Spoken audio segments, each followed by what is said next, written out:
This is a recording of my offering for the Hanging Tree Anthology, put out by WordCrafter Press by the wonderful Kay Booth. My offering is Mercy. Oh, hi, Boo. My dog just arrived. Let me do some reading here, Boo. Some 10 years later, Addie knocked on Grandmother Barrett's door long after the sun set. His work done, his body strong, the words of children who called themselves friends often came unbidden. Most often when he woke, when the sun brightened the sky from just under the horizon, when Adi planned his day.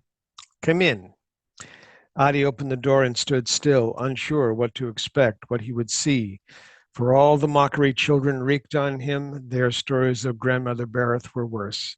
Whatever evil befell the village, whatever horror happened to someone in the field, whenever a foal or a calf or a lamb or kid couldn't be found at end of day, Grandmother Barrett carried the blame.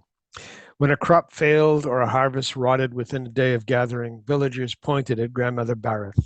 But few, if anyone, ever saw her. Even Zora the crier, whose rounds kept him about late into the night and early in the morning, only saw her near her cottage, carrying a bucket from her well, or plucking pears or apples from her trees, or grapes from her vines. Grandmother Barrett sat by her hearth, two pots, one larger, one lesser, hung on hooks, and she rotated them so first one warmed, then the other, then the first, then back again. Beside her was a table with an open book, and she glanced at the pages once, twice, three times, then pinched a small sampling from a mound of powder, one of several, each a different color, and added it to the whatever pot she chose, never dropping the same powder's pinch in the different pots at the same time.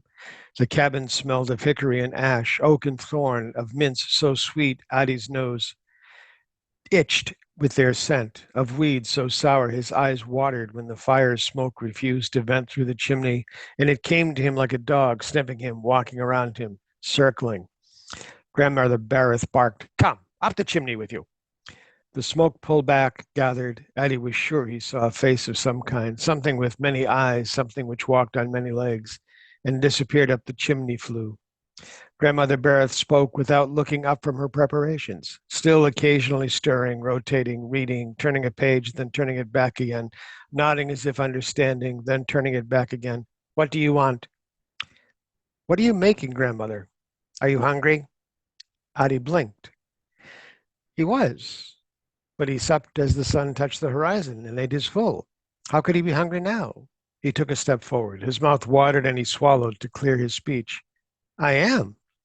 The old witch continued working. She lifted a large wooden spoon she stirred with and pointed with the handle. "That cupboard. There's a fresh bread and cheese. Wine's on the table. Pour me a cup while you're at it." Addie peered over Grandmother Barrett's head into the pot as he made his way to the cupboard. "Something wrong with your nose, boy?" "Sorry." "Eat if you're hungry, drink if you're thirsty, and bring me a cup whether you are or not." Addie poured Grandmother Barrett a cup before getting anything for himself. Half an hour later, he belched and looked at the crumbs he left on the table. "I must have eaten all your food. I'm sorry. I'll get you some more. I wonder what made me so hungry." The old witch lifted a spoon of a thick syrup and watched it drip back into its pot. The syrup looked dark, almost purple in the spoon, but dripped a dark red. "This made you hungry. I tested it on you. It works.